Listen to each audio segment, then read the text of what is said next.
ಭಾರತೀಯ ಜನತಾ ಪಾರ್ಟಿಯವರು ಸರಣಿ ತಪ್ಪು ಮಾಹಿತಿ ನೀಡುವ ಸಂಸತ್ ಸದಸ್ಯರು, ಬೆಂಗಳೂರು ನಗರದ ಸಂಸತ್ ಸದಸ್ಯರು ತಪ್ಪು ಸಂದೇಶವನ್ನು ಹರಡ್ತಕ್ಕಂಥ ಕೆಲಸವನ್ನ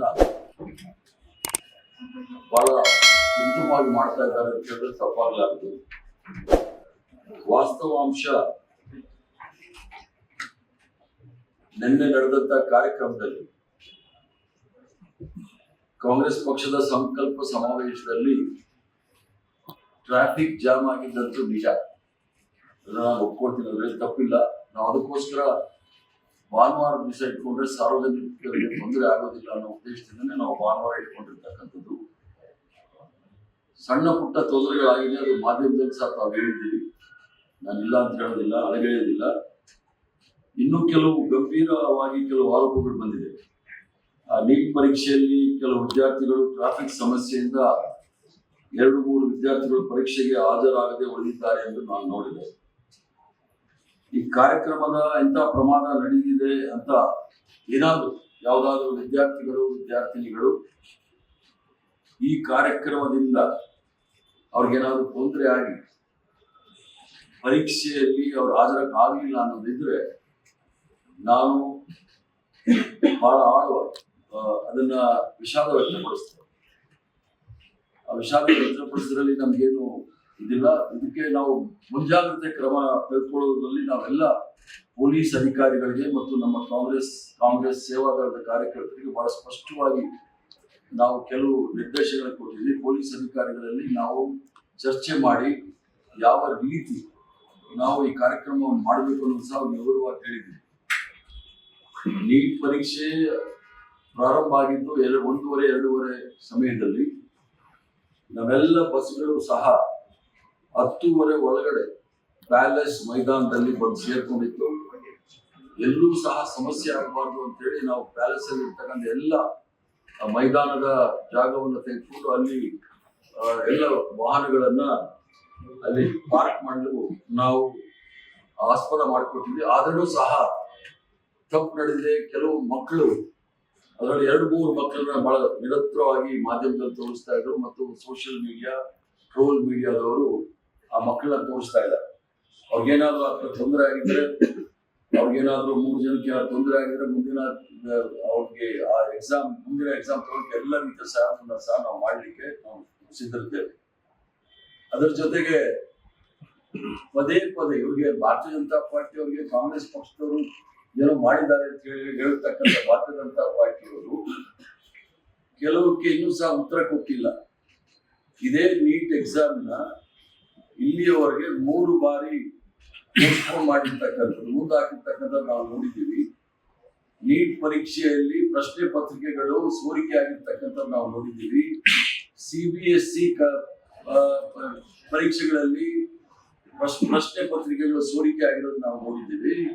ಅದಲ್ಲದೆ ಹೋದ ಬಾರಿ ಸುಮಾರು 12ಕ್ಕೂ ಹೆಚ್ಚು ಜನ ಆತ್ಮಹತ್ಯೆ ಮಾಡಿಕೊಂಡು, ದೇಶದ ನರೇಂದ್ರ ಮೋದಿ ಆಗಲಿ ಅಥವಾ ಶಿಕ್ಷಣ ಸಚಿವರಾಗಿರ್ತಕ್ಕಂಥ ಧರ್ಮೇಂದ್ರ ಪ್ರಧಾನ್ ಅವರಾಗ್ಲಿ ಯಾವ್ದಾದ್ರೂ ಒಂದೇ ಒಂದು ಆ ವಿಚಾರದಲ್ಲಿ ವಿಷಾದವಾದ ವ್ಯಕ್ತಪಡಿಸಿದ್ದಾರೆ ಅನ್ನೋದು ನಾನು ಕೇಳಲಿಕ್ಕೆ ಇಚ್ಛೆ ಬರ್ತೇನೆ. ಇವತ್ತು ಬೆಂಗಳೂರು ನಗರದ ಸಂಸತ್ ಸದಸ್ಯರು ಜನಕ್ಕೆ ಪದೇ ಪರೀಕ್ಷೆ ಬರೀಲಿಕ್ಕೆ ಅವರನ್ನ ಬಲವಂತ ಮಾಡ್ತಾ ಇರತಕ್ಕಂಥದ್ದು ಭಾರತೀಯ ಜನತಾ ಪಾರ್ಟಿ ಅನ್ನೋದು ಬಹಳ ಸ್ಪಷ್ಟವಾಗಿ ಹೇಳಿಕೆ ಬೀಳ್ತೇನೆ. ನೀಟ್ ಪರೀಕ್ಷೆ ಸೋರಿಕೆಯಿಂದ ಲಕ್ಷಾಂತರ ಜನ, ಸುಮಾರು 1,40,00,000 ಜನ ಅವರ ಪರಿಸ್ಥಿತಿ ಏನಾಗ್ಬೇಕು ಹೇಳಿ, ಸೋರಿಕೆಯಿಂದ ಅವರು ಪರೀಕ್ಷೆಯನ್ನು ಮುಂದೂಡಿದ್ರು. ಅವರ ಭವಿಷ್ಯ ಕೂಡ ಅನಿಶ್ಚಿತೆಯಿಂದ ತುಂಬಿತ್ತು. ದೇಶದಲ್ಲಿ ಮಕ್ಕಳು ಆತ್ಮಹತ್ಯೆ ಮಾಡಿಕೊಂಡ್ರು. ಯಾರಿಗಾದ್ರೂ ಪ್ರಧಾನಮಂತ್ರಿಗಳಾಗ್ಲಿ ಅಥವಾ ಧರ್ಮೇಂದ್ರ ಪ್ರಧಾನ್ ಅವರು ಹೋಗಿ ಆ ಮಕ್ಕಳ ಸ್ಥಿತಿ, ಅವರ ಕುಟುಂಬದ ಸ್ಥಿತಿ ಏನು ಅಂತ ನೋಡಿದಾರ ಅನ್ನೋದನ್ನ ನಾನು ಕೇಳಲಿಕ್ಕೆ ಇಚ್ಛೆ ಬಿಡ್ತಾನೆ. ಅದರಲ್ಲೂ ಸಹ ಕೆಲವು ವಿದ್ಯಾರ್ಥಿಗಳು ಆತ್ಮಹತ್ಯೆ ಮಾಡಿಕೊಳ್ಳುವ ಸಂದರ್ಭದಲ್ಲಿ ನೇರವಾಗಿ ಬಿಜೆಪಿ ಸಚಿವರ ವಿರುದ್ಧ ಆಕ್ರೋಶವನ್ನು ವ್ಯಕ್ತಪಡಿಸಿದ್ದಾರೆ. ಅವರ ಮೇಲೆ ಇನ್ನೂ ಕ್ರಮ ತೆಗೆದುಕೊಂಡಿಲ್ಲ. ಈಗಾಗಲೇ ನಮ್ಮೆಲ್ಲರ ಅಚ್ಚುಮೆಚ್ಚಿನ ನಾಯಕರಾದ ರಾಹುಲ್ ಗಾಂಧಿ ಅವರು ಅವರ ರಾಜೀನಾಮೆಯನ್ನು ಕೇಳಿದ್ದಾರೆ. ಅದಕ್ಕೆ ಇವರು ಸಹ ಯಾರು ತಗೊಂಡಿಲ್ಲ. ಇಷ್ಟೆಲ್ಲ ಮಕ್ಕಳು ಆತ್ಮಹತ್ಯೆ ಮಾಡ್ಕೊಳ್ಳೋದಕ್ಕೆ ಲಕ್ಷಾಂತರ ಜನ ಪದೇ ಪದೇ ಪರೀಕ್ಷೆ ಬರೀಲಿಕ್ಕೆ ಕಾರಣಕರ್ತರು ಯಾರು ಅಂತ ಹೇಳಿ ಈ ಒಂದು ಸಂಸದರು ಏನು ಹಬ್ಬಿಸ್ತಾ ಇದ್ದಾರೆ, ಸುಳ್ಳು ಹಬ್ಬಿಸ್ತಾ ಇದ್ದಾರೆ, ಅದ್ರ ಬಗ್ಗೆ ಹೇಳ್ಬೇಕಾಗುತ್ತೆ. ಈಗ ಮೈಸೂರಲ್ಲಿ 1847 ವಿದ್ಯಾರ್ಥಿಗಳು ಬೇರೆ ರಾಜ್ಯ ಆಗಿದ್ದಾರೆ. ಅಲ್ಲಿ ಯಾವ ಕಾರ್ಯಕ್ರಮ ಇತ್ತು? ಯಾದಗಿರಿಯಲ್ಲಿ 286 ಅಭ್ಯರ್ಥಿಗಳು ಗೈರು ಹಾಜರಿಯಾಗಿದ್ದಾರೆ. ಅಲ್ಲಿ ದಕ್ಷಿಣ ಕನ್ನಡದಲ್ಲಿ ಆಗಿದೆ. ಅಲ್ಲಿ ಯಾವ ಕಾರ್ಯಕ್ರಮ ಇರಲಿಲ್ಲ. ಇಲ್ಲಿ ರಾಜ್ಯದ ಹಲವೆಡೆ ಪರಿಸ್ಥಿತಿ. ಹಾಗಾದ್ರೆ ಎಲ್ಲ ಜಿಲ್ಲೆಗಳಲ್ಲೂ ಕಾರ್ಯಕ್ರಮ ನಡೀತಾ ಈ ಒಂದು ನೀಟ್ ಪರೀಕ್ಷೆನಲ್ಲಿ ತೊಂದರೆ ಆಗಿದೆ ಅನ್ನೋದಕ್ಕೆ. ಅದಲ್ಲದೆ ಕೆಲವು ಮಕ್ಕಳು ಟಿವಿನಲ್ಲಿ ಬಂದು ಹೇಳು ನಮ್ಗೆ ತೊಂದರೆ ಆಗಿದೆ ಅಂತ ಗೈರಾಜರಾದ ಮಾತ್ರ ಅವರೆಲ್ಲರೂ ಸಹ ತಾವೇ ಮಾಧ್ಯಮದಲ್ಲಿ ಕೆಲವು ಮಾಧ್ಯಮದವರು ಇಂಟರ್ವ್ಯೂ ಮಾಡಿದ್ದಾರೆ. ಅದರಲ್ಲಿ ನಾವು ಪರೀಕ್ಷೆ ಬಂದಿದ್ದೀವಿ ಅಂತಲೂ ಸಹ ಹೇಳಿದ್ದಾರೆ. ಇದನ್ನ ಭಾರತೀಯ ಜನತಾ ಪಾರ್ಟಿ ಅವರು ಸುಳ್ಳಿನ ಫ್ಯಾಕ್ಟ್ರಿ ಇಟ್ಕೊಂಡಿರ್ತಕ್ಕಂಥವ್ರು ತಪ್ಪು ದಾರಿಗೆ ಎಳೆಯೋದು ಬೇಡ. ಅವರ ತಪ್ಪನ್ನ ಮರೆಮಾಚಲಿಕ್ಕೋಸ್ಕರ ಯಾವುದೋ ಒಂದು ಪುಟ್ಟ ನೆಪ ಹೇಳಿ ಕಾಂಗ್ರೆಸ್ ಪಕ್ಷದ ಮೇಲೆ ಗೂಬೆ ಕೂರಿಸೋದು ಬೇಕಾಗಿಲ್ಲ. ಈ ಒಂದು ದೇಶದಾದ್ಯಂತ ವಿದ್ಯಾರ್ಥಿಗಳು ಆತಂಕದಲ್ಲಿ ಇರೋ ಸಂದರ್ಭದಲ್ಲಿ ಯಾವುದೇ ಒಂದು ಪರೀಕ್ಷೆ ತೆಗೆದುಕೊಂಡೆ ಒಂದು ಫೇಕ್ ಸರ್ಟಿಫಿಕೇಟ್ ಇಟ್ಕೊಂಡಿರ್ತಕ್ಕಂಥ ಪ್ರಧಾನಮಂತ್ರಿಗಳು ಮತ್ತು ಪರೀಕ್ಷಾ ಪೇ ಚರ್ಚಾ ಅದೇನು ಮಾಡ್ತಾರೆ, ಪರೀಕ್ಷಾ ಪೇ ಚರ್ಚಾ ಅಂತ ಮಾಡೋ ಈ ಪ್ರಧಾನಮಂತ್ರಿಗಳು ಈ ಸೋರಿಕೆ ಬಗ್ಗೆ ಇನ್ನೂ ಸಹ ಮಾತಾಡ್ತಾ ಇಲ್ಲ. ಅವ್ರು ಒಂದೇ ಒಂದು ಪರೀಕ್ಷೆ ತೆಗೆದುಕೊಂಡಿಲ್ಲ, ಫೇಕ್ ಡಿಗ್ರಿ ಇಟ್ಕೊಂಡಿರ್ತಕ್ಕಂಥ ಮಹಾನುಭಾವ. ಅದ್ರ ಜೊತೆಗೆ ನಾನು ಬಿಜೆಪಿ ನಾಯಕರನ್ನು ಕೇಳಲು ಒಂದಷ್ಟು ವಿಚಾರ ಕೇಳ್ತೀನಿ. ನೀಟ್ ಪ್ರಶ್ನೆ ಪತ್ರಿಕೆ ಸೋರಿಕೆಗೆ ಹೊಣೆ ಯಾರು? ದೇಶದ ಲಕ್ಷಾಂತರ ವಿದ್ಯಾರ್ಥಿಗಳ ಮಾನಸಿಕ ಯಾತನೆಗೆ ಯಾರು ಹೊಣೆ? ಆತ್ಮಹತ್ಯೆ ಮಾಡಿಕೊಂಡ ವಿದ್ಯಾರ್ಥಿಗಳ ಕುಟುಂಬಗಳಿಗೆ ಉತ್ತರ ಕೊಡುವವರು ಯಾರು? ಪರೀಕ್ಷಾ ವ್ಯವಸ್ಥೆಯ ಮೇಲೆ ನಂಬಿಕೆ ಕಳೆದು ಹೋಗುವಂತೆ ಮಾಡಿದವರು ಯಾರು? ಈ ಪ್ರಶ್ನೆಗಳಿಗೆ ಉತ್ತರ ನೀಡದೆ ಕಾಂಗ್ರೆಸ್ ಕಾರ್ಯಕ್ರಮವನ್ನು ಗುರಿಯಾಗಿಸಿಕೊಂಡು ಮಾತನಾಡುವುದು ನಾಚಿಕೆಗೇಡಿತನ ಈ ಭಾರತೀಯ ಜನತಾ ಪಾರ್ಟಿಯವರು. ಕಾಂಗ್ರೆಸ್ ಪಕ್ಷ ವಿದ್ಯಾರ್ಥಿಗಳ ಭವಿಷ್ಯದ ಬಗ್ಗೆ ಕಾಳಜಿ ಹೊಂದಿದೆ. ನಾವು ವಿದ್ಯಾರ್ಥಿಗಳ ಹಕ್ಕುಗಳ ಪರವಾಗಿ ನಿಲ್ಲುತ್ತೇವೆ. ಅದರ ಬಿಜೆಪಿ ಸರ್ಕಾರ ತನ್ನ ವೈಫಲ್ಯಗಳನ್ನು ಮುಚ್ಚಿ ಹಾಕಲು ರಾಜಕೀಯ ಆರೋಪಗಳ ಹಿಂದೆ ಅಡಗಿರ್ತಕ್ಕಂಥದ್ದು ನಾವೆಲ್ಲೂ ಸಹ ನೋಡಬಹುದು.